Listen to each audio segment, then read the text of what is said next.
नमस्कार दोस्तों अगर आप अपनी बीटेक कर रहे हो एकेटीयू से, मतलब कि आपकी कॉलेज एकेटीयू से लिंक है, तो दोस्तों इस वीडियो में हम बात करेंगे। जैसा कि आप जानते हैं इस बार आपके एग्जाम जो होने हैं भाई वो ऑनलाइन होने हैं, एमसीक्यू बेस्ड होने हैं।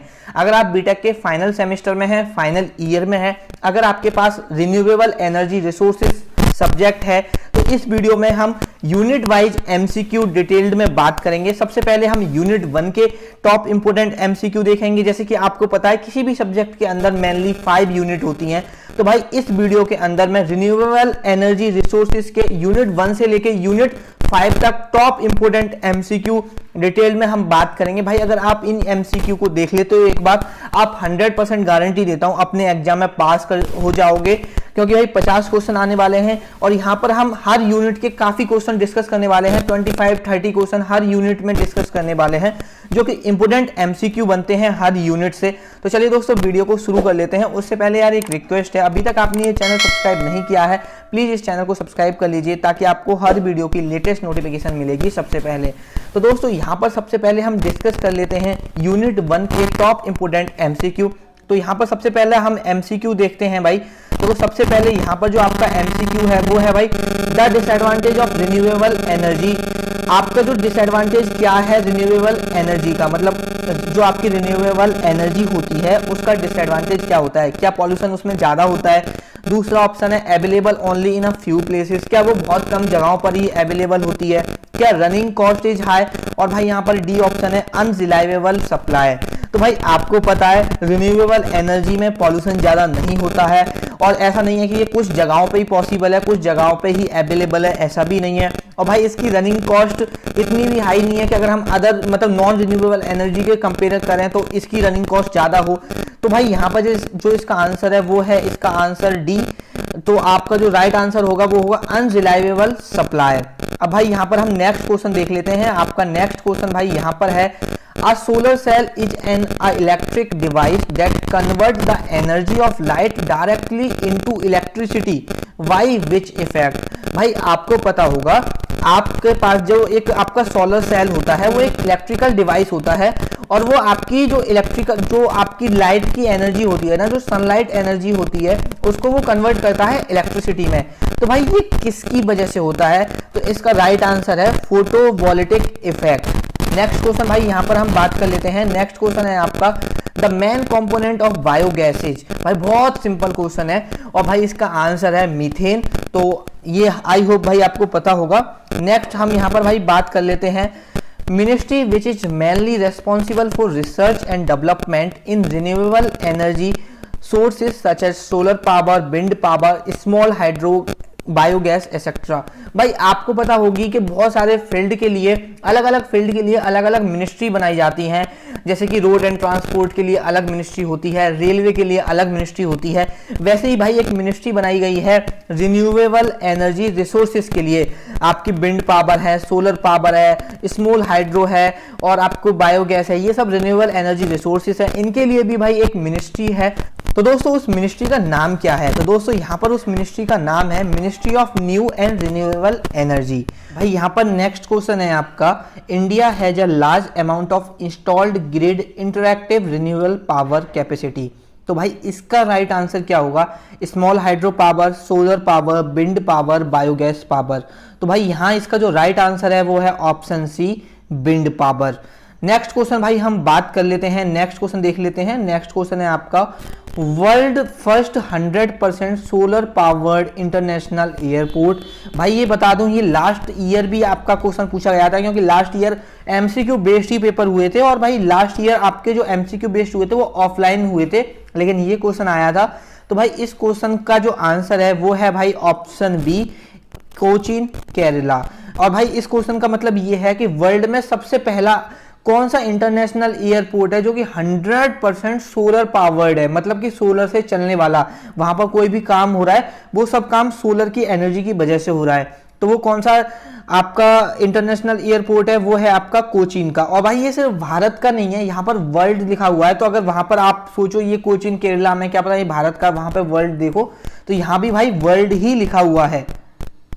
तो भाई नेक्स्ट हम बात कर लेते हैं, यहाँ पर नेक्स्ट क्वेश्चन की बात कर लेते हैं। नेक्स्ट क्वेश्चन है आपका विच of the following is not under the ministry of new and renewable energy, मतलब कि यहाँ पर कौन सा आपका renewable ministry of new and renewable energy के अंतर्गत नहीं आता है। Large hydro power energy, wind energy, solar energy, tidal energy. तो सिंपल सा आंसर है भाई ऑप्शन ए इसका राइट आंसर है, लार्ज हाइड्रो पावर एनर्जी। भाई यहाँ पर मैं एक बात और बता देता हूं, अगर वहां पर आपको स्मॉल हाइड्रो पावर एनर्जी देखने को मिले तो भाई स्मॉल हाइड्रो पावर एनर्जी आपका MNRE ministry of new and renewable energy के अंतर्गत आता है, but large hydro power energy नहीं आता है। तो ये अपने दिमाग में रखना, अगर वहां स्मॉल हाइड्रो पावर एनर्जी आ जाए ऑप्शन में और आप उसको राइट कर जाओ तो भाई वो ऑप्शन नहीं होगा, लार्ज आएगा तभी होगा। तो आप इस बात का भाई ध्यान रखना। नेक्स्ट क्वेश्चन हम देख लेते हैं भाई। यहाँ पर नेक्स्ट क्वेश्चन है आपका, largest wind farm in India is located, मतलब इंडिया में सबसे बड़ा विंड फार्म कहां पर लोकेटेड है। यहाँ पर ऑप्शन दिए हुए हैं, Chakala wind farm Maharashtra, Jaisalmer wind park Rajasthan, Baspet wind farm Maharashtra, Muppandal wind farm Tamil Nadu. तो क्या इसका राइट आंसर है भाई, इसका राइट आंसर है option B, Jaisalmer wind park Rajasthan. Next question भाई यहां पर हम देख लेते हैं। नेक्स्ट क्वेश्चन है यहां पर भाई, कन्वेंशनल एनर्जी सोर्सेस में ऑल्सो कॉल्ड एज, जो कन्वेंशनल एनर्जी सोर्सेस होते हैं उनको और क्या बोला जाता है, commercial energy resources, non renewable energy resources, या दोनों, या कोई नहीं।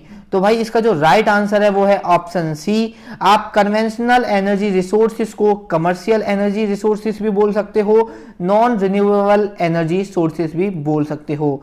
नेक्स्ट क्वेश्चन देख लेते हैं भाई। नेक्स्ट क्वेश्चन है आपका, coal energy is mainly composed of, जो कोल एनर्जी होती है वो किसकी बनी होती है, सबसे ज्यादा उसमें क्या होता है, मीथेन होता है, या कार्बन एंड हाइड्रोकार्बन होता है, नाइट्रोजन होता है, प्रोपेन होता है। तो भाई इसका जो राइट आंसर है वो है कार्बन एंड हाइड्रोकार्बन्स। जो कोल एनर्जी होती है वो मेनली किसकी होती है, कार्बन और आपके हाइड्रोकार्बन की। भाई ये प्रीवियस ईयर क्वेश्चंस हैं और इसमें मैंने कुछ एक्स्ट्रा क्वेश्चन भी ऐड किए हैं, हर यूनिट वाइज क्वेश्चंस को अलग अलग किया है। तो भाई इन क्वेश्चन को अच्छे से कर लेना, और ये यूनिट वाइज हैं तो आपको ऐसा नहीं है कि इस यूनिट से कहीं क्वेश्चन रह तो नहीं गए, हर यूनिट वाइज हम क्वेश्चन में डिटेल में बात करेंगे। अभी मैं यूनिट 1 बता रहा हूँ, फिर हम यूनिट 2, यूनिट 3, मतलब 5 यूनिट पूरे सब्जेक्ट के MCQ इसी एक वीडियो में हम एंड करेंगे। इस वीडियो को शुरू से लेकर एंड तक देखना, आपको कोई और वीडियो, और अगर आप अलग से पढ़ना भी नहीं चाहते तो कोई दिक्कत नहीं है, आप इस वीडियो के दम पर पास हो सकते हो, इस बात की गारंटी दे रहा हूं। तो चलिए नेक्स्ट क्वेश्चन की हम बात कर लेते हैं भाई। नेक्स्ट क्वेश्चन है आपका, कोल प्रोड्यूसेस, और उसके बाद है blank, which is the cause of acid rain. ठीक है, carbon monoxide, carbon dioxide, sulphur dioxide, none of these. तो भाई इसका जो राइट आंसर है option C, sulphur dioxide. Next question हम बात कर लेते हैं भाई। नेक्स्ट क्वेश्चन है आपका, natural gas is mainly composed of, natural gas में मेनली क्या होता है, कार्बन एंड हाइड्रोकार्बन होता है, methane with small amount of propane and ethane होता है, नाइट्रोजन होता है, या हाइड्रोजन होता है। तो भाई इसका जो राइट आंसर है वो है ऑप्शन बी, मीथेन होता है नेचुरल गैस में, और उसमें थोड़ा अमाउंट आपका प्रोपेन और इथेन दोनों का होता है। भाई अगर आपने केमिस्ट्री अच्छे से पढ़ी है तो आप सब जानते होंगे, मीथेन, इथेन, प्रोपेन, ब्यूटेन, ठीक है, इन सब के बारे में आप जानते होंगे। तो नेचुरल गैस में सबसे ज्यादा मीथेन होता है, मीथेन के साथ साथ थोड़ा सा प्रोपेन और इथेन भी होता है। नेक्स्ट क्वेश्चन की बात कर लेते हैं भाई हम यहाँ पर। नेक्स्ट क्वेश्चन है भाई आपका यहाँ पर, solar energy can be used as, solar energy किसकी तरह यूज की जाती है, by direct conversion to a fuel, by photosynthesis. Second option है by conversion to electricity, by thermo electric power system. C option है by direct conversion to electricity, by photovoltaic. और D option है all of these, मतलब इन तीनों में से सभी। तो भाई इसका जो राइट आंसर है वो है ऑप्शन डी, मतलब कि देखो आप डायरेक्ट कन्वर्जन कर सकते हो फ्यूल का, वाई फोटोसिंथेसिस, और by conversion to electricity, by thermo electric power system, या by direct conversion to electricity, by photovoltaic. ठीक है, जो आपका सोलर प्लेट्स में होता है। तो इसके तीनों ही ऑप्शन सही हैं। तो भाई ये देखकर, मतलब ये ध्यान में जरूर रखना। उसके बाद नेक्स्ट क्वेश्चन की हम बात कर लेते हैं भाई। नेक्स्ट क्वेश्चन है आपका, the sun release the enormous amount of energy due to continuous blank reaction taking a place inside the sun. भाई आपको पता है सन आपका मतलब एक एनॉर्मस अमाउंट में, मतलब बहुत ज्यादा अमाउंट में एनर्जी आपका रिलीज करता रहता है, वो कंटिन्यूसली करता है। तो भाई ऐसा क्या होता है सन के अंदर, कौन सी रिएक्शन होती है सन के अंदर जिसकी वजह से वो इस तरह से एनर्जी, कंटिन्यूस एनर्जी रिलीज करता है? तो भाई इसका जो इसका ऑप्शन है वो है fission, fusion, both, none of these. तो भाई ये देखो, इसमें बच्चे बहुत ज़्यादा कंफ्यूज होते हैं कि फिजन होना चाहिए या फ्यूजन होना चाहिए। तो भाई यहाँ पर जो इसका राइट आंसर है वो है फ्यूजन। नेक्स्ट हम बात कर लेते हैं भाई, नेक्स्ट क्वेश्चन है आपका, the sun send out the energy in the form of radiation at the rate of, however the energy intercepted by earth is about. ठीक है, सबसे पहले जो सन है वो एनर्जी को सेंड करता है जो रेडिएशन की फॉर्म में, वो किस रेट में करता है, और जो अर्थ पर एनर्जी इंटरसेप्टेड होती है वो किस रेट में होती है, वो बताना है। तो भाई जो इसका राइट आंसर है वो है उसका ऑप्शन ए, 3.7 इंटू 10 की पावर 20 मेगावाट, और जो इसका अर्थ इंटरसेप्ट करता है वो है 1.85 इंटू 10 की पावर 11 मेगावाट। तो भाई ये यूनिट मेगावाट है, और जो 10 की पावर 20 एंड 10 की पावर 11, ये पूरा भाई अच्छे से पढ़ के जाना, क्योंकि यार ऑप्शन मिलते जुलते आएंगे, कहीं कंफ्यूज मत हो जाना। नेक्स्ट क्वेश्चन देख लेते हैं यहाँ पर हम। भाई नेक्स्ट क्वेश्चन है, which energy is developed by a gravitational pull of the sun and the moon. कौन सी एनर्जी ग्रेविटेशनल पुल की वजह से होती है, जो सन और मून के वजह से जो ग्रेविटेशनल पुल होता है उसकी वजह से कौन सी एनर्जी डेवलप्ड होती है? तो भाई ये आप पहले भी पढ़ चुके होंगे, ये wind energy, tidal energy, geothermal energy, solar energy. लेकिन जो टाइडल एनर्जी, जो वाटर के अंदर जो तरंगे आती हैं, वेव होती हैं, उसकी वजह से जो टाइडल एनर्जी बनती है, और जो आपकी वेव्स प्रोड्यूस होती हैं वो किसकी वजह से होती हैं? भाई वो ग्रेविटेशनल पुल की वजह से होती हैं, जो कि ग्रेविटेशनल पुल किस किस के बीच में होता है? सन या मून। ठीक है, नेक्स्ट हम बात कर लेते हैं भाई। नेक्स्ट क्वेश्चन है, full form of OTEC। OTEC की फुल फॉर्म बताइए। तो भाई यहाँ पर जो OTEC की फुल फॉर्म है वो है ओशन थर्मल एनर्जी कन्वर्जन। ठीक है, नेक्स्ट क्वेश्चन हम भाई यहाँ पर देख लेते हैं। नेक्स्ट क्वेश्चन है, the motion of the sea surface in the form of wind waves forms are source of energy called as. ठीक है, इसका जो राइट ऑप्शन है वो है वेव एनर्जी। अभी इससे पहले हमने बात करी थी इसके बारे में ही। नेक्स्ट क्वेश्चन की बात कर लेते हैं भाई। आपका जो नेक्स्ट क्वेश्चन है वो है, देयर इज एन, उसके बाद blank, in the temperature of the earth with increasing depth below the surface. तो भाई इसका जो राइट ऑप्शन है वो वी है, मतलब there is an increase in the temperature of the earth. जब आपके अर्थ का टेम्परेचर बढ़ता है उसके साथ क्या होती है, जो उसकी डेप्थ होती है वो भी इंक्रीज होती है, जो उसका सरफेस होता है उसके नीचे जो उसकी डेप्थ होती है वो भी इंक्रीज होती है। नेक्स्ट हम बात कर लेते हैं, नेक्स्ट क्वेश्चन की बात करते हैं भाई। नेक्स्ट क्वेश्चन है, in the steam based air pollutant gases are present. जो भाई आपका स्टीम बेस्ड होता है उसमें कौन कौन सी एयर पॉल्यूटेंट गैसेस प्रेजेंट होती हैं? तो भाई इसमें ऑप्शन है H2S और NH3, और भाई इसका जो राइट आंसर है वो दोनों ही है। आपकी भाई स्टीम बेस्ड में H2S भी होती है और NH3 भी होती है। नेक्स्ट क्वेश्चन की भाई हम बात कर लेते हैं। नेक्स्ट क्वेश्चन है आपका, ministry of non conventional energy sources MNES renamed as ministry of new and renewable energy in. भाई मैं आपको बता दूं, पहले जो अभी जैसे ministry of new and renewable energy की मिनिस्ट्री है उसका पहले ये नाम नहीं था, पहले नाम था ministry of non conventional energy sources. तो भाई इसको बदल के MNES को बदल के MNRE किया गया है। ये कौन सी ईयर में किया गया है ये आपको बताना है। तो भाई इसका जो राइट आंसर है वो है ऑप्शन डी, 2006 में इसका नाम चेंज किया गया था। ये भी क्वेश्चन बहुत इंपॉर्टेंट है, और भाई ये लास्ट ईयर के क्वेश्चन भी हैं इसमें, और ये भी क्वेश्चन लास्ट ईयर आया था। तो भाई जरूर अच्छे से पढ़ के जाना इन सभी क्वेश्चंस को। एक बार ये वीडियो पूरी देख लेना, आपको पूरा समझ में आ जाएगा। नेक्स्ट क्वेश्चन है, the Jawaharlal Nehru national solar mission was launched on. भाई जो आपका Jawaharlal Nehru national solar mission है वो कब लॉन्च किया गया था? दोस्तों इस क्वेश्चन का जो राइट आंसर है वो है 11 जनवरी 2010। नेक्स्ट क्वेश्चन की बात कर लेते हैं हम भाई। यहाँ पर नेक्स्ट क्वेश्चन है मटेरियल्स में used for solar cells.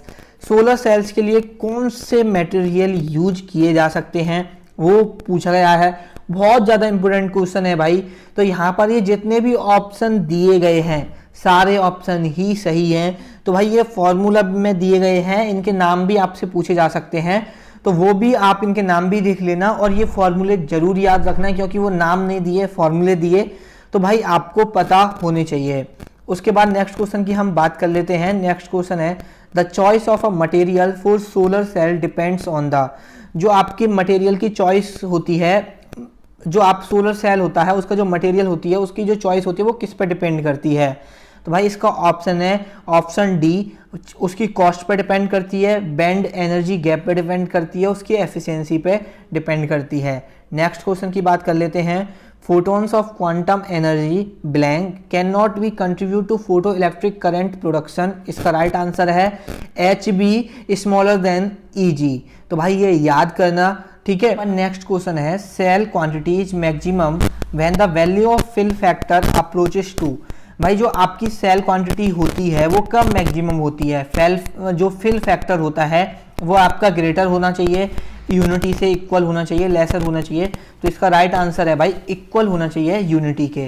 Next question discuss कर लेते हैं भाई। नेक्स्ट क्वेश्चन है आपका यहाँ पर maximum efficiency solar cells types in latest. तो यहाँ पर जो भाई आपका राइट आंसर है वो है option a multi junction concentrator solar cells. Next question यहाँ पर हम डिस्कस कर लेते हैं भाई। नेक्स्ट क्वेश्चन है फुल फॉर्म से related. What is the full form of MPPT? तो भाई एमपीपीटी की फुल फॉर्म होती है मैक्सिमम पावर ट्रांसफर थ्योरम। उसके बाद नेक्स्ट क्वेश्चन हम देख लेते हैं भाई। आप इन क्वेश्चन के स्क्रीनशॉट लेना चाहें तो स्क्रीनशॉट भी ले सकते हैं, ताकि जाते टाइम बाद में आप जब जिस दिन भी आपका एग्जाम हो उस दिन आप इन क्वेश्चंस को एक बार स्क्रीनशॉट देख लो जल्दी से, या वीडियो को भाई आप स्पीडोमीटर पे लगा के जल्दी से देख सकते हो। नेक्स्ट क्वेश्चन है the capacity of battery is expressed in. जो आपकी कैपेसिटी होती है बैटरी की उसकी यूनिट क्या होती है? तो भाई जो उसकी यूनिट होती है ampere into hours. Next question हम बात कर लेते हैं। नेक्स्ट क्वेश्चन है यहाँ पर the application of photovoltaic system are. जो आपका फोटोवोल्टिक सिस्टम होता है क्या एप्लीकेशंस होते हैं? तो भाई सोलर स्ट्रीट लाइट में भी यूज किए जाते हैं, वाटर पंपिंग सिस्टम में भी यूज किए जाते हैं, सोलर व्हीकल्स में, मतलब कि फोटोवोल्टिक सिस्टम सब में यूज होता है। जो हम सोलर एनर्जी जहाँ से सोलर एनर्जी फोटोवोल्टिक सिस्टम की वजह से ही हम प्रोड्यूस करवा पाते हैं। तो भाई इसका राइट ऑप्शन है ऑप्शन डी। तो यहाँ पर ऑल ऑफ दीज हो जाएगा इसका। भाई ये 30 क्वेश्चन हमने डिस्कस किए हैं यूनिट 1 से। अब हम भाई डिस्कस करेंगे यूनिट सेकंड के इम्पोर्टेंट एमसीक्यू। तो चलिए अब हम यूनिट 2 के एमसीक्यू देख लेते हैं, जो कि इम्पोर्टेंट एमसीक्यू हैं, आपके पेपर में पूछे जा सकते हैं। तो चलिए भाई वीडियो को शुरू करते हैं। भाई पहला एमसीक्यू है यहाँ पर आपका direct solar energy is used for. जो आपकी डायरेक्ट सोलर एनर्जी होती है वो किसके लिए यूज होती है? तो भाई इसका जो राइट आंसर है वो है option D all of the above. Water heating के लिए, डिस्टिलेशन के लिए, ड्राइंग के लिए, सबके लिए भाई डायरेक्ट सोलर एनर्जी यूज की जाती है। नेक्स्ट क्वेश्चन हम यहाँ पर भाई देख लेते हैं। The power from the sun intercepted by the earth is approximately. तो भाई जो इसका राइट आंसर है, हम यूनिट 1 में भी ये क्वेश्चन आया था, इसका राइट आंसर है, हम वहां भी डिस्कस कर चुके हैं, 1.8 इंटू 10 की पावर 11 मेगावाट। उसके बाद नेक्स्ट क्वेश्चन डिस्कस कर लेते हैं भाई। आपका नेक्स्ट क्वेश्चन है the following is indirect method of solar energy utilisation. जो आपका सोलर एनर्जी यूटिलाइजेशन होता है वो इनडायरेक्ट मेथड होता है, वो कौन सा है? Wind energy, biomass energy, wave energy. तो जैसा कि तीनों ही इसके राइट आंसर हैं। उसके बाद है भाई next question a liquid flat plate collector is usually held titled in a fixed position facing if located in the northern hemisphere. अगर भाई आप नॉर्थन हेमीस्फीयर पर हैं तो जो आपकी सोलर कलेक्टर होता है, जो आपकी प्लेट होगी, लिक्विड फ्लैट प्लेट कलेक्टर होगी, वो आप किस पोजीशन की तरफ उसको टिल्ट करोगे ठीक है, तो इसका जो राइट आंसर है भाई, अगर आप नॉर्थन हेमिस्फीयर पर हो तो आप साउथ की तरफ उसकी फेसिंग करोगे, साउथ की तरफ फेस करके उसे टिल्ट करोगे। नेक्स्ट क्वेश्चन है भाई यहाँ पर आपका, the collection efficiency of flat plate collector can be improved by putting a selective coating on the plate. दूसरा है evacuating the space above the absorber plate. तो भाई इसका जो ऑप्शन राइट है वो दोनों ही है, पहला putting a selective coating on a plate and जो दूसरा है वो है evacuating the space above the absorber plate. Next question हम यहाँ पर डिस्कस कर लेते हैं भाई। नेक्स्ट क्वेश्चन है आपका यहाँ पर, the efficiency of various types of collector blank with blank temperature. मतलब जो आपकी एफिशिएंसी होती है, जो कलेक्टर्स होते हैं उसकी एफिशिएंसी होती है वो टेम्परेचर बढ़ने के साथ कम होती है, या टेम्परेचर कम होता है तब बढ़ती है, या टेम्परेचर डिक्रीज होता है तब वो इंक्रीज होती है, तो वो बताना है।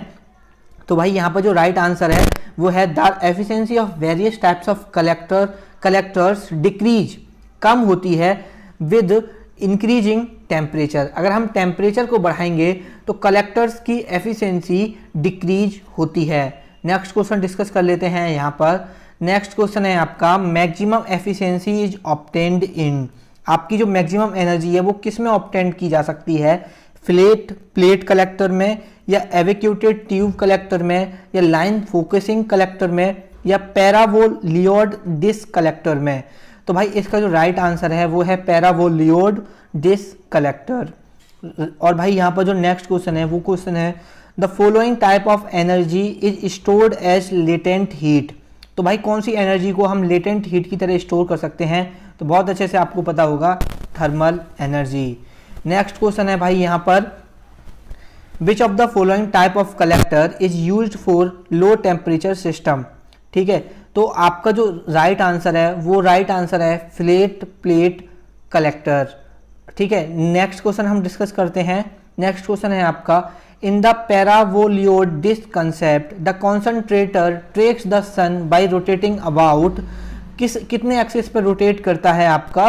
तो भाई यहाँ पर जो इसका राइट आंसर है पैरावोलियोड डिस्क कॉन्सेप्ट के अंतर्गत वो है 2 एक्सिस पे वो रोटेट करता है। नेक्स्ट क्वेश्चन है यहाँ पर भाई, the sun subtends and an angle of, उसके बाद फिर आपका ब्लैंक है, minutes at the earth surface.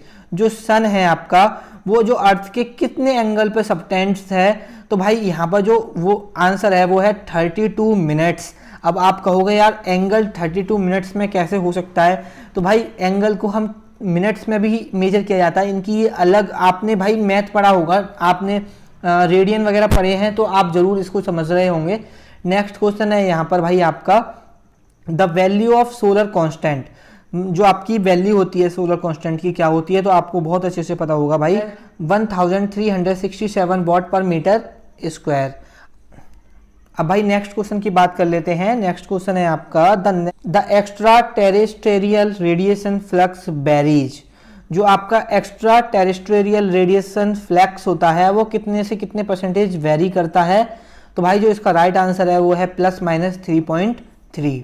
Next question बात कर लेते हैं। नेक्स्ट क्वेश्चन है आपका, द फॉलोइंग इज या are law of black body radiation. भाई थर्मल में बहुत पढ़ा होगा आपने ब्लैक बॉडी के बारे में, तो भाई प्लैंक्स लॉ या स्टीफन बोल्ट्जमैन लॉ दोनों को ही फॉलो करती है एक ब्लैक बॉडी रेडिएशन। तो इसके दोनों ही ऑप्शन राइट हो जाएंगे, तो इसका ऑप्शन जो राइट होगा वो होगा C, both A and B. Next question है आपका, absorption of solar radiation at earth surface occurs due to the presence of. भाई आपके सोलर रेडिएशन का अर्थ सरफेस पे एब्जॉर्प्शन होता है वो किसकी वजह से होता है, ओजोन की वजह से, वाटर वेपर की वजह से, कार्बन डाइऑक्साइड की वजह से। तो भाई इसका जो राइट आंसर है वो है ऑल ऑफ द अबव, इन सभी की वजह से उसका एब्जॉर्प्शन होता है। नेक्स्ट क्वेश्चन है आपका भाई यहाँ पर, ग्लोबल रेडिएशन। ग्लोबल रेडिएशन किस किस से को बोलते हो आप, तो direct radiation plus diffuse radiation दोनों को मिला के आप ग्लोबल रेडिएशन बोलते हो। नेक्स्ट क्वेश्चन है, the zenith angle is the angle made by sun's ray with the, तो यहाँ पर है normal to the horizontal surface. Next question है आपका, solar radiation flux is usually measured with the help of.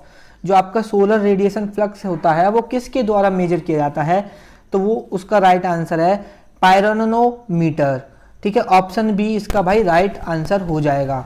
Next question है यहाँ पर, beam radiation are measured with, जो आपका बीम रेडिएशन है वो किसके द्वारा मेजर किया जाता है?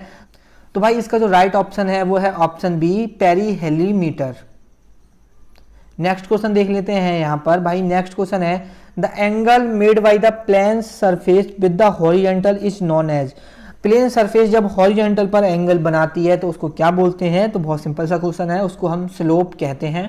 नेक्स्ट क्वेश्चन है भाई यहाँ पर, the angle made in the horizontal plane between the horizontal line due to south and the projection of the normal to the surface on the horizontal plane is hour angle, declination या surface एजीम्यूथ angle. तो इसका जो right answer यही हो जाएगा, surface एजीम्यूथ angle.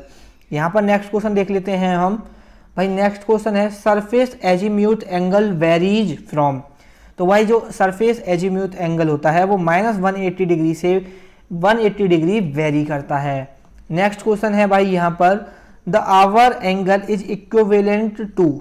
जो एक hour angle होता है वो किसके इक्वल होता है? तो एक आवर एंगल भाई 15 डिग्री के बराबर होता है, तो 15 डिग्री पर आवर। ठीक है, नेक्स्ट क्वेश्चन हम बात कर लेते हैं, the complement of zenith angle is.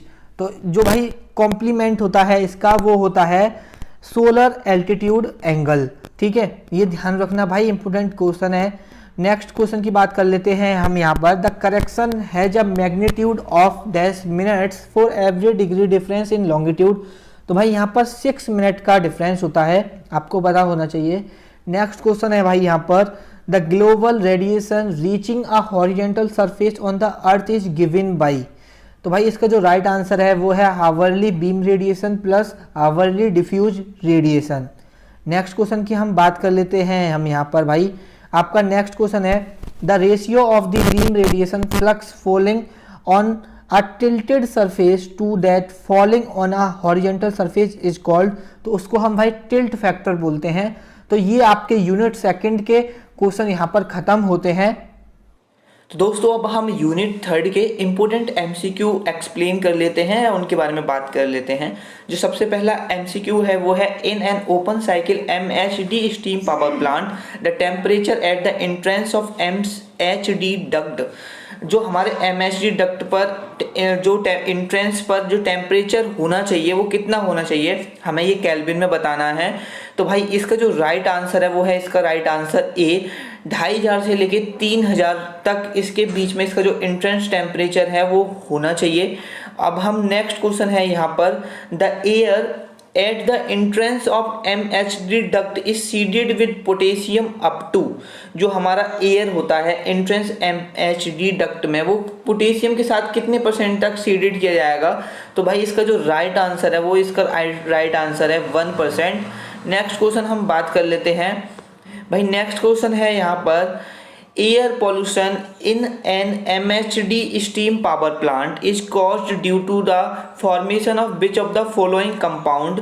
हमारे MHD स्टीम पावर प्लांट में भाई जो आपका एयर पोल्यूशन होता है वो किसकी वजह से होता है? ऑक्साइड एंड हाइड्रोक्साइड की वजह से, क्लोराइड एंड हाइड्रोक्साइड की वजह से, ऑक्साइड एंड कार्बोनेट की वजह से, या कार्बोनेट एंड बाइकार्बोनेट की वजह से। तो भाई इसका जो राइट आंसर है वो है ऑक्साइड एंड हाइड्रोक्साइड की वजह से। भाई नेक्स्ट क्वेश्चन अब हम बात कर लेते हैं। नेक्स्ट क्वेश्चन है आपका भाई, which of the following device helps in recovery of seeding element. कौन सा डिवाइस है भाई जिसकी वजह से हेल्प होती है सीडिंग एलिमेंट की रिकवरी में? तो ion precipitator, condenser, electrostatic precipitator या ऑरसेट्स एपराटस। तो भाई इसका जो राइट आंसर है वो है option C, electrostatic precipitator. Next question हम बात कर लेते हैं यहाँ पर भाई। नेक्स्ट क्वेश्चन है, enclosed MHD steam power plant which of the following gas is seeded in the MHD duct. कौन सी गैस को आप सीडेड करते हो MHD डक्ट में? और भाई यहाँ पर ऑप्शन है helium, xenon, sodium vapour, chlorine. तो भाई जो इसका राइट आंसर है यहाँ पर वो है ऑप्शन ए, हीलियम। तो ये आप याद रखना भाई। नेक्स्ट क्वेश्चन हम डिस्कस कर लेते हैं यहाँ पर, where is the Input of MHD duct heated in a closed cycle MHD steam power plant। जो आपका MHD का जो इनपुट होता है वो MHD स्टीम पावर प्लांट में कहाँ पर हीट किया जाता है? तो भाई ऑप्शंस आर ब्लास्ट फर्नेस में, न्यूक्लियर रिएक्टर में, रिवर वेट फर्नेस में या कंबसन चैम्बर में। तो your option right one is nuclear reactor. ठीक है, नेक्स्ट क्वेश्चन हम यहाँ पर डिस्कस कर लेते हैं। ये क्वेश्चन है भाई, which of these material are not use for MHD duct walls. इनमें से कौन सा मटेरियल MHD डक्ट वॉल्स के लिए यूज नहीं किया जाता है? यहाँ पर जो आपका राइट आंसर है ऑप्शन ए, मैग्नीशियम ऑक्साइड को हम MHD डक्ट वॉल्स के लिए यूज नहीं करते हैं। नेक्स्ट क्वेश्चन है भाई यहाँ पर आपका, to reduce the power consumption of electromagnetic which type of coils have been suggested? Your options are aluminum, high temperature resistant, cryogenic और superconducting and none of the mentioned. तो जो भाई आपका राइट आंसर है वो है option C, cryogenic and super conducting. Next question है भाई यहाँ पर, which is the only fuel better than coal for use. मतलब कौन सा इसमें से फ्यूल है जो कि बेटर है कोल से? तो आपका ऑप्शन है नेचुरल गैस, चार, केरोसिन, बेंजीन। तो राइट ऑप्शन आर चार एक अकेला फ्यूल है इन सभी में से जो कि बेटर देन किससे है? कोल से। अब आपका नेक्स्ट क्वेश्चन है यहाँ पर, which of these is not a property of MHD power generation. इसमें से कौन सी प्रॉपर्टी MHD पावर जनरेशन की प्रॉपर्टी नहीं है? Has no moving part so is reliable, overall generation capacity, cost is less, close cycle has almost no pollution, conversion is about 80 to 90%। तो भाई यहाँ पर जो आपकी जो इनमें से प्रॉपर्टी नहीं है वो है आपकी कन्वर्जन इज अबाउट 80 to 90%। ठीक है, नेक्स्ट क्वेश्चन है यहाँ पर, which of the following liquid metal is not used as magneto hydrodynamic generation MHD working fluid. Magneto hydrodynamic generation MHD तो आप जानते होंगे। ठीक है, तो आपका जो राइट ऑप्शन है भाई यहाँ पर potassium, sodium, lithium, all of these. तो जो आपका जो राइट ऑप्शन है भाई वो है सोडियम। अब हम नेक्स्ट क्वेश्चन देख लेते हैं भाई। नेक्स्ट क्वेश्चन है, the nature of the current developed in MHD generator is AC DC, both A and B and none of these. तो भाई जो आपका यहाँ पर राइट आंसर है वो है DC, direct current. Next question है भाई यहाँ पर, coal is processed and burned in the combustor of hybrid MHD at a high temperature and pressure with the preheated air to form which among the following element। And भाई यहाँ पर आपके option है steam, plasma, coke, none of these. तो यहाँ पर जो आपका राइट आंसर है वो है प्लाज्मा। ठीक है, नेक्स्ट क्वेश्चन की हम बात कर लेते हैं, the harmful emissions such as sulfur are removed from gas before it is discharged to atmosphere through which instrument। भाई जो आपके हार्मफुल emissions होते हैं जैसे सल्फर वगैरह हैं उनको गैस में से निकाल दिया जाता है, फिर बाद में उसको एटमॉस्फेयर में भेजा जाता है। तो भाई वो किस इंस्ट्रूमेंट से निकाले जाते हैं? Your options are duct, mufflers, stack, all of these. तो भाई जो यहाँ पर राइट आंसर है वो है स्टार्क के हेल्प से। जो मतलब कि बहुत ज़्यादा ऐसी गैस हो सकती हैं जो एटमॉस्फेयर के लिए सही नहीं है, उन गैसों को पहले ही निकाल दिया जाता है, तब वो गैस को एटमॉस्फेयर में छोड़ा जाता है जिससे कि एटमॉस्फेयर पर ज़्यादा इफेक्ट नहीं पड़े। What is the working fluid in closed cycle MHD system. जो आपका MHD सिस्टम होता है, जो उसकी क्लोज साइकिल MHD सिस्टम जो होता है उसमें वर्किंग फ्लूइड क्या होता है? Helium and argon, coal, natural gas और पोटेशियम। तो भाई यहाँ आपका जो ऑप्शन राइट है वो है helium and argon. Next question है, in a MHD generator the conductor is made up of. जो आपका MHD जनरेटर होता है उसमें कंडक्टर किसका बना होता है? कॉपर का बना होता है, लिक्विड मेटल का बना होता है, गैस का बना होता है, या लिक्विड मेटल या गैस दोनों में से किसी एक का बना होता है? तो क्या इसमें राइट आंसर है? तो भाई वो लिक्विड मेटल का भी हो सकता है या गैस का भी हो सकता है। तो your option D is right answer यहाँ पर। भाई नेक्स्ट क्वेश्चन है यहाँ पर, power output per unit volume of MHD generator is proportional to. जो आपका पावर आउटपुट होता है पर यूनिट वॉल्यूम वो किसके प्रोपोर्शनल होता है? MHD जनरेटर का। तो यहाँ पर ऑप्शंस हैं आपके, specific electrical conductivity of gas, second option है square of the magnetic field strength, magnetic field strength का स्क्वायर या स्क्वायर ऑफ फ्लूइड वेलोसिटी, और option D are all of these. तो भाई यहाँ पर जो आपके राइट आंसर तीनों ही राइट हो जाएंगे। यहाँ पर स्पेसिफिक इलेक्ट्रिसिटी यहाँ पर अगर एक ऑप्शन भी दिया होता और 3 ऑप्शन अलग दिए होते तो आप देख लेना ये तीनों ऑप्शन राइट होते हैं। तो ये क्वेश्चन आप अच्छे से स्क्रीनशॉट ले लो या पढ़ लेना एक बार कि क्या क्वेश्चन कहना चाह रहा है। यहाँ तीनों ऑप्शन दिए हुए हैं, फिर ऑल ऑफ दीज दिया हुआ है, क्या पता वहाँ पर एक स्टेटमेंट दिया हो, 3 रॉन्ग स्टेटमेंट दिए हों, तो जो इनमें से एक स्टेटमेंट दिया होगा वो राइट स्टेटमेंट होगा। नेक्स्ट क्वेश्चन की हम भाई यहाँ पर बात कर लेते हैं।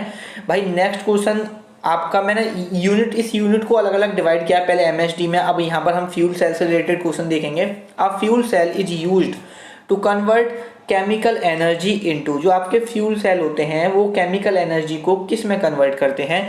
भाई बहुत इंपॉर्टेंट क्वेश्चन है और यहाँ पर आप कंफ्यूज हो जाओगे कि solar energy, electrical energy, mechanical energy, potential energy. तो भाई जो आपका राइट आंसर है वो है इलेक्ट्रिकल एनर्जी। ठीक है, यहाँ पर सेकंड क्वेश्चन जो है वो है select the incorrect statement from the following option. In options में से हमको इनकरेक्ट स्टेटमेंट देखना है। तो सबसे पहला है fuel cells have high efficiency. Second option है the emissions level of fuel cells are far below the permissible limits, fuel cells are modular, and last one is the noise level of fuel cells are high। तो कौन सा भाई यहाँ पर जो option है वो इनकरेक्ट है तो वो देखना है। तो यहाँ पर हमको जो noise level of fuel cell are high, ये आपका इनकरेक्ट है, क्योंकि आपका जो फ्यूल सेल होता है भाई उसमें तो नॉइज होती ही नहीं है, तो आपकी नॉइज लेवल हाई कैसे हो सकती है। नेक्स्ट क्वेश्चन भाई हम नेक्स्ट क्वेश्चन की बात कर लेते हैं। भाई यहाँ पर भाई मैंने यहाँ पर ये एक्सप्लेनेशन भी लिखा है, तो अगर आप इसको एक्सप्लेनेशन को देखना चाहो तो एक्सप्लेनेशन भी लिखी हुई है मैंने, वो भी आप यहाँ पर देख सकते हो। नेक्स्ट क्वेश्चन है यहाँ पर blank and suitable catalyst are required to promote high rate of electrode process, lower temperature, higher temperature, moderate temperature, very low temperature. बताइए भाई क्या राइट आंसर है इसका। तो इसका राइट आंसर है हायर टेम्परेचर। नेक्स्ट क्वेश्चन की भाई हम बात कर लेते हैं। Fuel cells are free from vibrations, heat transfer and thermal population. तो भाई क्या ये ट्रू है या फॉल्स है। तो इसका राइट आंसर है भाई ट्रू है, क्योंकि fuel cells are free from vibration, heat transfer and thermal pollution. अब नेक्स्ट बात कर लेते हैं हम a stable interface between solid, liquid and gases promotes high rate of electrode process. अब वो कौन कौन से हैं भाई, फ्यूल इलेक्ट्रोलाइट या electrode fuel electrolyte, electrode electrolyte fuel, fuel electrode electrolyte. तो यहाँ पर कौन सा ऑप्शन सही है भाई, यहाँ पर ऑप्शन सही है electrode electrolyte fuel, option C. A stable interface between solid, electrode, liquid electrolyte and gaseous fuel promotes high rate of electrode process. तो इस तरह से कुछ आप याद कर सकते हो या ध्यान रख सकते हो। और भाई यहाँ पर जो नेक्स्ट क्वेश्चन है, which of the following is not an example of fuel cell.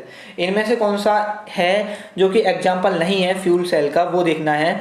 तो सबसे पहला ऑप्शन है hydrogen oxygen cell, methyl oxygen alcohol cell, propene oxygen cell, hexanone oxygen cell. तो भाई यहाँ पर जो राइट आंसर है वो है हेक्सानोन ऑक्सीजन सेल, आपका फ्यूल सेल का एग्जाम्पल नहीं है। तो भाई इसका मतलब ये है ऊपर जो ए बी सी ऑप्शन है वो फ्यूल सेल के ऑप्शन है, तो भाई इसके नाम आपको पता होने चाहिए। हाइड्रोजन ऑक्सीजन सेल एक फ्यूल सेल का एग्जाम्पल है, मिथाइल ऑक्सीजन अल्कोहल सेल एक फ्यूल सेल का एग्जाम्पल है, और आपका प्रोपेन ऑक्सीजन सेल भी एक फ्यूल सेल का एग्जाम्पल है।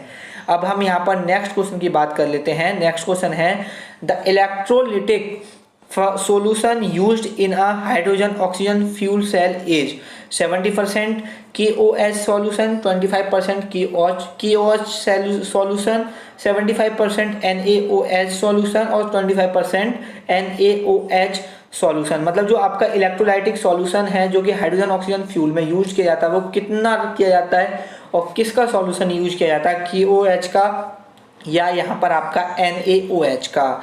तो भाई यहाँ पर आपको जो राइट आंसर है वो है 25% ऑफ KOH सॉल्यूशन, जो आपका इलेक्ट्रोलाइटिक सॉल्यूशन होता है, और ये यूज किस में किया जाता है, हाइड्रोजन ऑक्सीजन फ्यूल सेल में ये यूज किया जाता है। भाई यहाँ पर जो आपका नेक्स्ट क्वेश्चन है वो है the standard EMF of hydrogen oxygen fuel cell is. आपके स्टैंडर्ड ईएमएफ बताना है हाइड्रोजन ऑक्सीजन फ्यूल सेल का। 1.23 वोल्टेज, 2.54 वोल्ट और आपका 3.96 या 0.58, विच वन इज राइट। बताइए भाई अगर आपको पता है, वरना इसका जो ऑप्शन राइट है वो है 1.23 बी।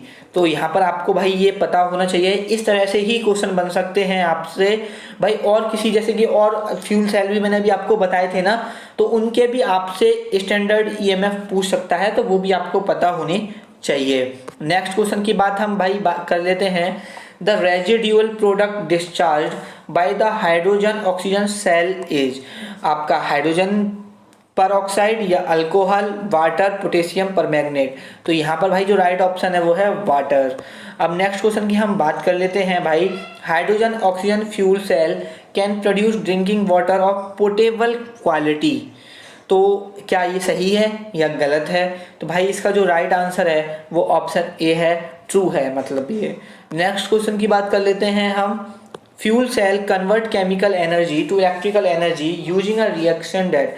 भाई जो फ्यूल सेल होता है वो केमिकल एनर्जी को इलेक्ट्रिकल एनर्जी में कन्वर्ट करता है किस रिएक्शन को यूज करके? एलिमिनेट्स कंबशन ऑफ फ्यूल या requires combustion of fuel, requires no ignition of fuel, fuel is not required. तो विच स्टेटमेंट इज राइट ये आपको बताना है। तो भाई option A is right, eliminates combustion of fuel.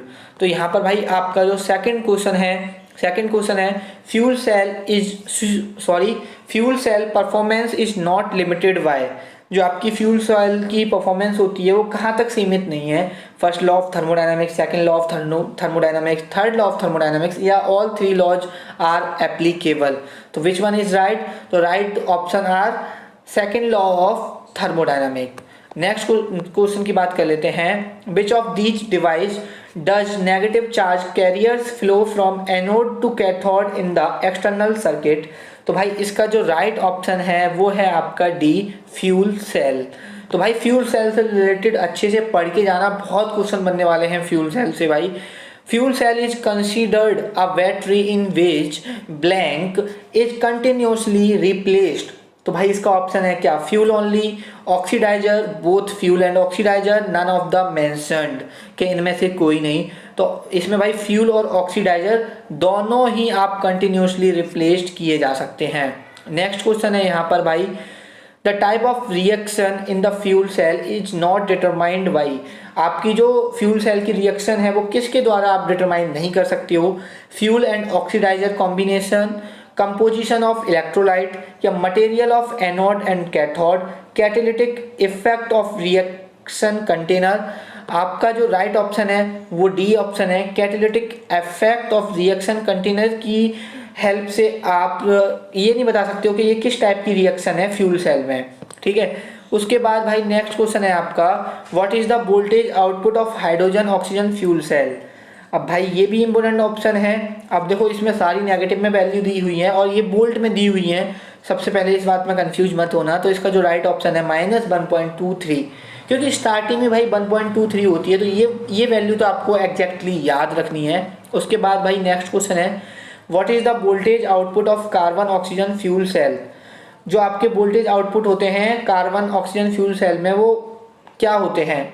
-9.91, -1.04, -1.02, -1.17। तो your right answer is C, -1.02।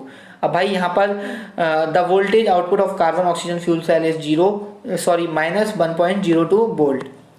What is the voltage output of methane oxygen fuel cell. तो भाई यहाँ पर जो आपका राइट आंसर है वो है -1.06।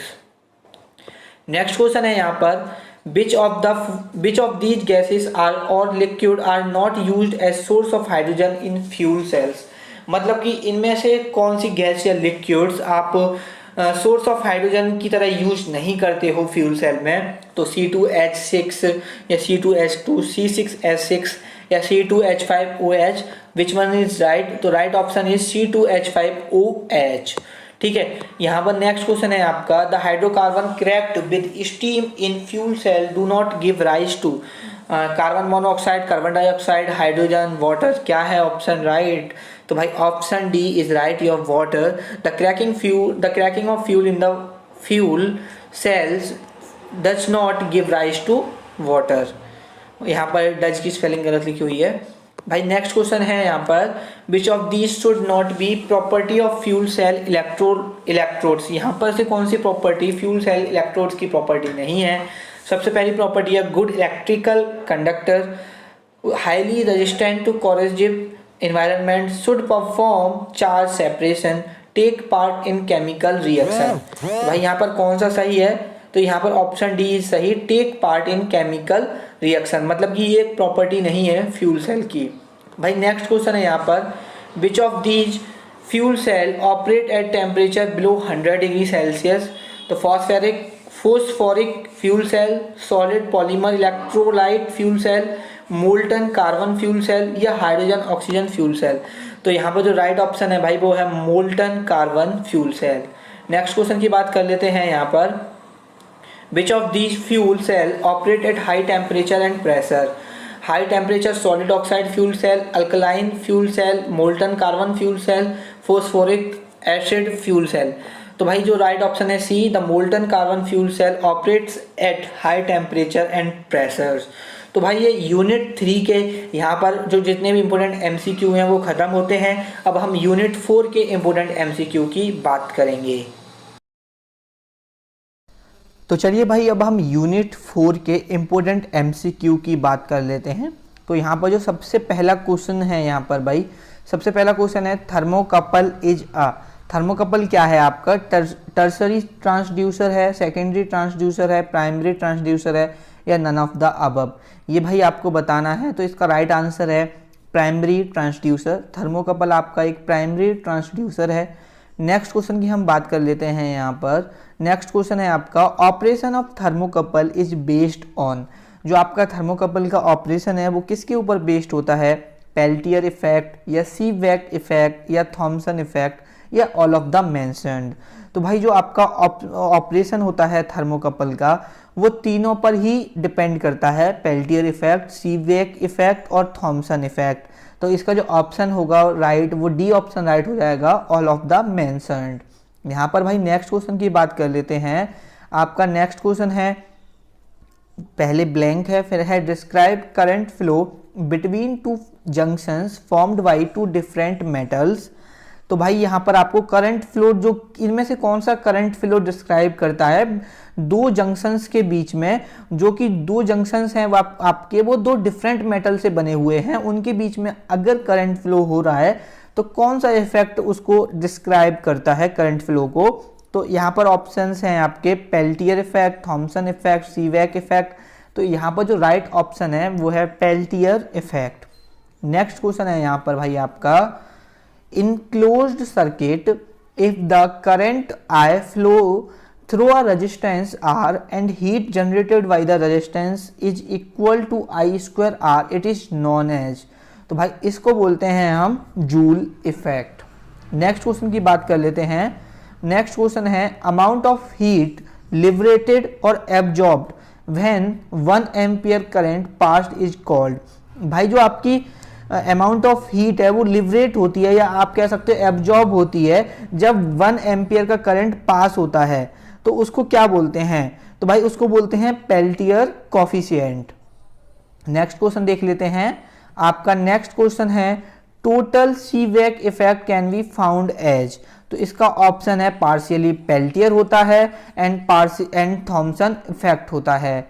नेक्स्ट क्वेश्चन है भाई यहाँ पर, Peltier effect is a reverse of Seebeck effect. क्या पेल्टियर इफेक्ट रिवर्स होता है सीवैक इफेक्ट के? तो बिल्कुल सही है, यहाँ पर ये बिल्कुल इसका रिवर्स होता है। नेक्स्ट क्वेश्चन है भाई यहाँ पर, which semiconductor is are used in thermo electric power generation. इसमें से कौन सा सेमीकंडक्टर भाई थर्मो इलेक्ट्रिक पावर जनरेशन में यूज किया जाता है? यहाँ पर ऑप्शंस हैं आपके, बिस्मुथ टेल्यूराइड, सेकंड ऑप्शन है लीड टेल्यूराइड, थर्ड ऑप्शन है सीसियम सल्फाइड, फिर उसके बाद है ऑल ऑफ द अबव। तो यहाँ पर जो राइट आंसर है वो तीनों ही यहाँ पर राइट हैं, तो all of the above option D आपका करेक्ट ऑप्शन होगा। नेक्स्ट क्वेश्चन की हम बात कर लेते हैं यहाँ पर भाई। नेक्स्ट क्वेश्चन है the process of emission of electron from the hot metal surface is called. भाई जो आपके इमिशंस होते हैं इलेक्ट्रॉन के हॉट मेटल से या आप जो मेटल की सरफेस होती है उससे, उस प्रोसेस को क्या बोलते हैं? तो उस प्रोसेस को बोलते हैं भाई थर्मियोनिक इमिशंस। ठीक है, तो ऑप्शन बी यहाँ पर करेक्ट हो जाएगा। नेक्स्ट ऑप्शन है भाई यहाँ पर the particle emitted from hot cathode surface. जो आपके पार्टिकल हैं वो इमिटेड होते हैं हॉट कैथोड सरफेस से, वो क्या होते हैं? न्यूट्रॉन्स, इलेक्ट्रॉन्स, प्रोटॉन्स या नन ऑफ द अबव। तो द आंसर इज इलेक्ट्रॉन्स। ठीक है, यहाँ पर भाई नेक्स्ट ऑप्शन है at room temperature the electron can not escape metal surface due to. आपके रूम टेम्परेचर पर इलेक्ट्रॉन कैन नॉट स्केप, मतलब बाहर नहीं जा सकते मेटल सरफेस से, किसकी वजह से? एट्रैक्टिव फोर्स ऑफ न्यूक्लियस या रिपल्सिव फोर्स ऑफ इलेक्ट्रॉन या रिपल्सिव फोर्स ऑफ न्यूक्लियस या पुलिंग फोर्स ऑफ प्रोटॉन। तो भाई यहाँ पर ऑप्शन ए आपका सही है। अट्रैक्टिव फोर्स ऑफ न्यूक्लियस की वजह से इलेक्ट्रॉन एस्केप नहीं कर पाते मेटल सरफेस पर, मेटल सरफेस से रूम टेम्परेचर पर। लेकिन भाई रूम टेम्परेचर अगर हम टेम्परेचर को रूम टेम्परेचर से ज़्यादा करेंगे तो हाँ भाई उतनी अट्रैक्टिव फोर्स नहीं होती है, जिसकी वजह से फिर वो एस्केप कर जाते हैं। नेक्स्ट क्वेश्चन है व्हाट कॉजेस विंड।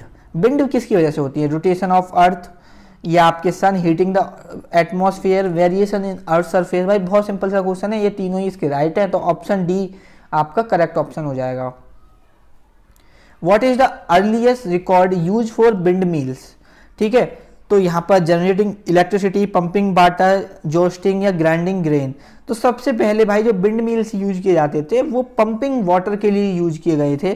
ठीक है, नेक्स्ट क्वेश्चन है यहाँ पर how many blades does a modern wind turbine have. ठीक है, मॉडर्न विंड टरबाइन में कितने ब्लेड्स का यूज करते हैं? तो भाई ऑप्शन ए आपका सही है, तीन ब्लेड का हम यूज करते हैं मॉडर्न विंड टरबाइन के अंतर्गत। नेक्स्ट क्वेश्चन है which of the following is not a part of modern wind turbine. इनमें से कौन सा मॉडर्न विंड टरबाइन का पार्ट नहीं है? तो कंप्रेसर में भाई जो कंप्रेसर होता है वो उसको हम मॉडर्न विंड टरबाइन में यूज नहीं करते, और हम गियर बॉक्स, यो ड्राइव और नेसेल्स इनका यूज किया जाता है आपका मॉडर्न विंड टरबाइन में, लेकिन कंप्रेसर का यूज नहीं किया जाता। भाई नेक्स्ट क्वेश्चन है यहाँ पर which nation leads the world in installed wind energy capacity. China, Germany, Netherland, USA. तो भाई राइट आंसर है आपका चाइना। नेक्स्ट क्वेश्चन है भाई what does heating and cooling of atmospheric generates. ठीक है, हीटिंग और कूलिंग से क्या जनरेट होता है? Conduction current, convection current, radiation current. तो भाई कन्वेक्शन करंट यहां पर आपका जनरेट होता है। What is the main source of formation of wind. तो भाई यहां पर मेन सोर्स बताना है, तो सब भाई जो मेन सोर्स होता है फॉर्मेशन का, विंड फॉर्मेशन का, वो सन होता है। नेक्स्ट क्वेश्चन है what is the main source for the formation of wind. ठीक है, ये हम रिपीट हो गया क्वेश्चन, पहले हम एक बार इसे का बात कर चुके हैं। Which country created wind mills. किस कंट्री ने सबसे पहले विंड मिल्स क्रिएट किए थे? तो इसका राइट ऑप्शन है ईरान। ईरान यहाँ पर आपका करेक्ट ऑप्शन हो जाएगा। Statement during the day the air above the land heat up more quickly than the air over heat. इसका मतलब क्या ये स्टेटमेंट सही है या गलत है? तो बिल्कुल सही है भाई, ये तो सिंपल सा क्वेश्चन है। What type of energy is wind energy. ठीक है, विंड एनर्जी क्या है? रिन्यूएबल एनर्जी है, नॉन रिन्यूएबल एनर्जी है, कन्वेंशनल एनर्जी है। तो भाई विंड एनर्जी ऐसी तो है नहीं कि आप एक बार खर्च कर लिया आपने हवा तो भाई अब एयर खत्म हो गई, अब आप विंड एनर्जी, अब एयर है ही नहीं तो विंड एनर्जी कहाँ से बनेगी? तो भाई वो रिन्यूएबल है, आप कितना भी उसे यूज करो। ठीक है, तो इसका option A is right. Next question है यहाँ पर भाई what are use to turn wind energy into electrical energy. तो भाई टरबाइन, जनरेटर। तो टरबाइन की वजह से भाई टरबाइन रोटेट होती है तभी तो हमें इलेक्ट्रिकल एनर्जी बनते यहाँ पर बहुत बच्चे जनरेटर का यूज कर, जनरेटर ऑप्शन सही करके आते हैं, लेकिन भाई जनरेटर बाद की प्रोसेस है। सबसे पहले अगर हम इसका जो मेन कंपोनेंट है वो टरबाइन है, तो यहाँ पर जो राइट ऑप्शन होगा भाई वो टरबाइन यहाँ पर राइट ऑप्शन होगा। चलिए अब हम नेक्स्ट क्वेश्चन देख लेते हैं भाई। यहाँ पर आपका जो नेक्स्ट क्वेश्चन है, diameter of wind turbine blade, जो आपके विंड टरबाइन ब्लेड का डायमीटर कितना होता है, एक स्टैंडर्ड डायमीटर, तो 220 फीट एक स्टैंडर्ड डायमीटर है आपके विंड टरबाइन ब्लेड का। भाई नेक्स्ट क्वेश्चन है यहाँ पर, suitable speed to operate wind turbine, ठीक है, कितनी स्पीड सुटेबल होती है एक विंड टरबाइन को ऑपरेट करने के लिए, 5 to 25 मीटर पर सेकेंड, 10 to 35 मीटर पर सेकेंड, 20 to 45 मीटर पर सेकेंड या 30 to 55 मीटर पर सेकेंड। तो ऑप्शन ए 5 to 25 मीटर पर सेकेंड इज राइट। भाई नेक्स्ट क्वेश्चन है यहाँ पर, क्लासिफिकेशन ऑफ विंड, विंड का क्लासिफिकेशन, विंड जो विंड्स होती हैं वो ग्लोबल विंड्स, लोकल विंड्स या बोथ ए एंड बी या नन ऑफ दीज। तो भाई बोथ ए एंड बी आपके सही हो जाएंगे। और भाई मैं यहाँ पर एक और बात आपको बता देता हूँ, बहुत सारे क्वेश्चन ऐसे होते हैं शायद आपको इसका आंसर नहीं पता होता, लेकिन अगर क्वेश्चन में ऐसे दिया हुआ है ना, classification of wind is are, तो मतलब वो एज तो उसने लगाया है, एज इसलिए आता है फॉर सिंगुलर, मतलब अगर एक ही ऑप्शन होता तो ग्लोबल विंड तो हम यहाँ एज यूज करते, अब उन्होंने ब्रैकेट में आर दिया है, तो इसका मतलब 90% चांस है कि इसके दो ऑप्शन राइट होंगे। ये भाई आपको माइंड तब लगाना है जब आपको क्वेश्चन बिल्कुल ही नहीं पता, आपको मतलब जब आप सोच रहे हो कि मैं कुछ भी लगा दूं ऑप्शन, तो फिर उस जगह आप इस तरह से ट्रिक यूज कर सकते हो। अगर वहां पे आर दिया है, इज भी दिया है, इज के साथ आर ब्रैकेट में दिया है, तो हमेशा अगर वहां पे बोथ ए एंड बी वाला ऑप्शन होगा या ऑल ऑफ द अबव वाला ऑप्शन होगा, वो ऑप्शन ज्यादातर मोस्टली केसेस में राइट होते हैं। मैं 100% नहीं बोल रहा कि 100% राइट होते हैं, लेकिन जहां पर आपको तुक्का ही लगाना है वहां पर आप इस तरह से ट्रिक भी यूज कर सकते हो। भाई यहाँ पर नेक्स्ट क्वेश्चन है, global cold wind move from, तो यहाँ पर equatorial to polar region, polar to equatorial region, तो क्या ऑप्शन है भाई, ऑप्शन बी इसका राइट है, पोलर से इक्वेटोरियल रीजन की तरफ जो कोल्ड विंड है, जो कोल्ड विंड है वो मूव करती हैं। भाई यहाँ पर जो आपका नेक्स्ट क्वेश्चन है वो क्वेश्चन है, forces is responsible for forcing the global winds toward western direction, ठीक है, तो कौन सी फोर्स होती है वो, सेंट्रीपिटल या कॉरियोलिस या सेंट्रीफ्यूगल, तो ग्रेविटेशनल, तो ऑप्शन ए यहाँ पर आपका कॉरियोलिस फोर्स रेस्पॉन्सिबल होती है for forcing the global wind toward the western direction, ठीक है। नेक्स्ट ऑप्शन, नेक्स्ट क्वेश्चन है भाई यहाँ पर आपका, uneven heating occurs on land surface and water bodies are due to, किसकी वजह से होता है, तो ऑप्शन बी सोलर रेडिएशन की वजह से भाई ये होती हैं। नेक्स्ट क्वेश्चन है भाई यहाँ पर आपका, factor affecting the distribution of wind energy, mountain chains, the hills, trees and buildings, ये आपका फ्रिक्शनल इफेक्ट ऑफ सरफेस, तो ये तीनों ही राइट आंसर हैं आपके, तो यहाँ पर ऑप्शन डी आपका भाई राइट हो जाएगा। अब भाई इस यूनिट का लास्ट क्वेश्चन की बात कर लेते हैं, the wind intensity can be described by, जो विंड इंटेंसिटी है उसको कैसे डिस्क्राइब कर सकते हो, Reynold number, Mach number, Beaufort number या फ्रॉड नंबर, तो C Beaufort option, Beaufort number option जो है वो राइट ऑप्शन है।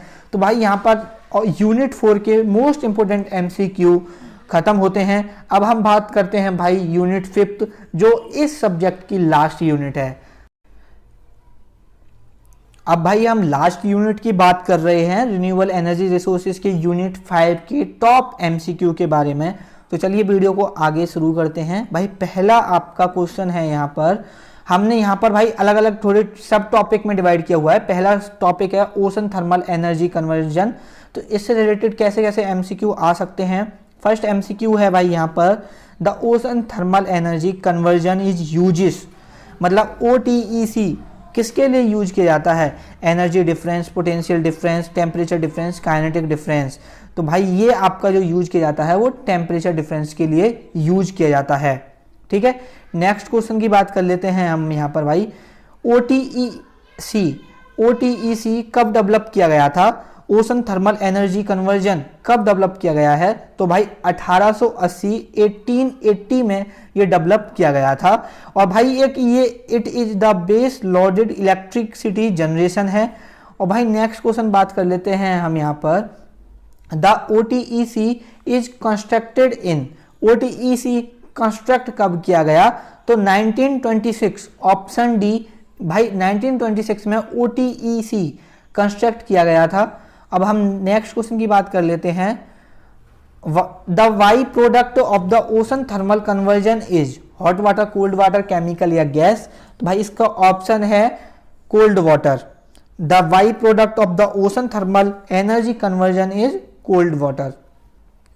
नेक्स्ट क्वेश्चन है भाई यहां पर, in ocean thermal energy conversion the plant pumps the deep cold sea water and do not pump the surface sea water. क्या ये स्टेटमेंट सही है? भाई बिल्कुल गलत है। The ocean thermal energy conversion the plant pumps the large quantity of deep cold sea water and surface sea water as well to run a power cycle and produce electricity. Next question की बात कर लेते हैं। आपका next question है, how many types of OTEC plants are there? तो भाई यहाँ पर 3 प्रकार के प्लांट होते हैं। They are 3 types of ocean thermal energy plants. They are close cycle system, open cycle ocean thermal energy conversion and hybrid ocean thermal energy conversion. ठीक है, नेक्स्ट क्वेश्चन है यहाँ पर, closed cycle system are the close cycle system use the fluid having.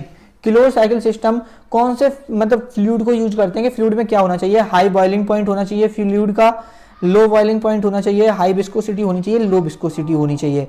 तो भाई यहाँ पर low boiling point होना चाहिए फ्लूइड का, अगर हमें वो क्लोज्ड साइकिल सिस्टम में यूज करना है OTEC में। तो यहाँ पर भाई close cycle system uses the fluid having a low boiling point. Ammonia is one of the liquid having low boiling point, which is having boiling point is equal to -330 degree Celsius.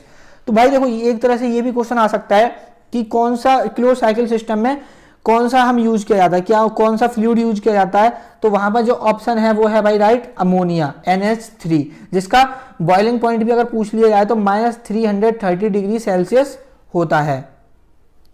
यहां पर next question है भाई, warm surface sea water is pumped through to vaporise the fluid, heat exchanger की तरह, generator के through या evaporator के through या कंडेंसर के थ्रू? तो भाई यहां पर राइट ऑप्शन है हीट एक्सचेंजर के through. Warm surface sea water is pumped through a heat exchanger to vaporise the fuel, the expanded vapour turns the turbo generator to produce electricity.